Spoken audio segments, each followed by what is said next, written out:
We begin this hour in Sudan, where the humanitarian situation remains dire, with the Sudanese armed forces still locked in conflict with the paramilitary rapid support forces.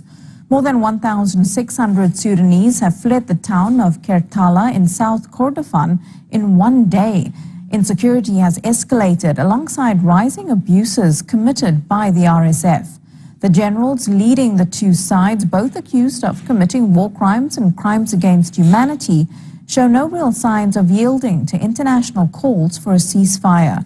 Since April 2023, more than 800,000 Sudanese have fled to neighboring Chad. However, the UN says it's only received a third of the $246 million it needs to respond to the refugee crisis in Chad alone. We see children caring for other children because the parents have disappeared, because the parents have been detained. This is not safety. So, yes, I think everybody here around me is very stressed, very traumatized by what is happening, and know that whatever the calm situation they're in, it is extremely fragile.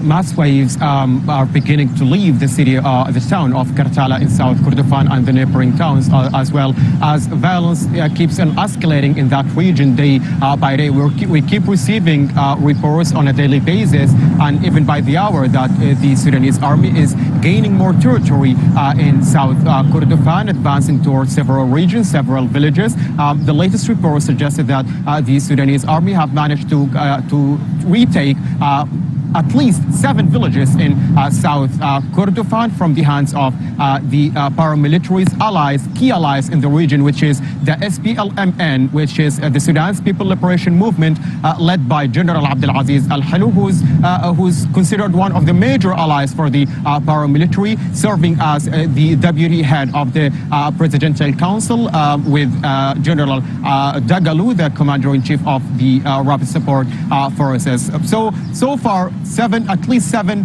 villages, 7 towns in South Kordofan have been retaken by the Sudanese army. This has been described as a major victory, a major advance for the Sudanese army, opening another front in South Kordofan, while still fighting for Papanusa, that's still under tight siege and heavy bombardment by the Rapid Support Forces. So now we have 2 open fronts right now, one in Papanusa in West Kordofan, and the other one is in Kertala and the neighboring villages in South Kordofan, between the Sudanese army and one of the major allies for the paramilitary, which is the SPLMN. The conflict has left millions displaced, pushed whole regions toward famine, and collapsed the systems meant to protect children. Sudan has become the world's largest child displacement crisis. More than 7 million children have been forcibly displaced, often multiple times, and more than 15 million are in urgent need of humanitarian help. Conflict-driven food shortages and a breakdown in basic services has triggered one of the worst nutrition crises globally. 1.4 million children live in areas at risk of famine, with severe acute malnutrition rising sharply. Disease outbreaks, including cholera, malaria, and vaccine-preventable illnesses, now threaten thousands of children daily. Millions are not receiving education as places of learning have shut down or turned into shelters. Many face violence, trauma, family separation, and a future robbed of stability and opportunity. Noah.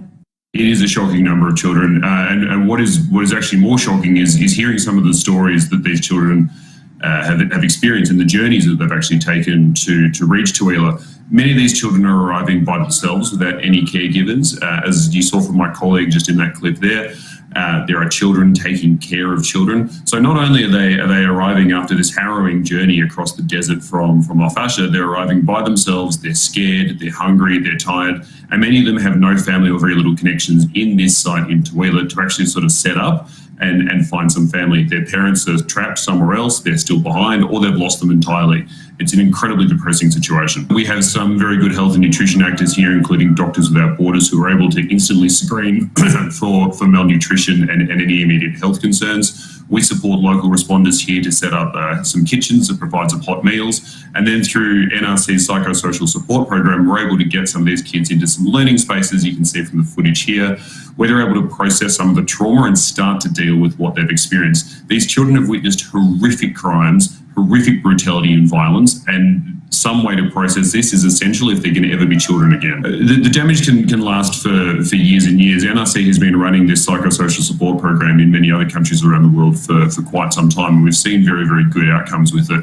But the damage that these children can have going all the way up to adulthood can last for an incredibly long time. And so that's why it's critical that we manage to process some of this trauma as early as possible and provide them with some basic support.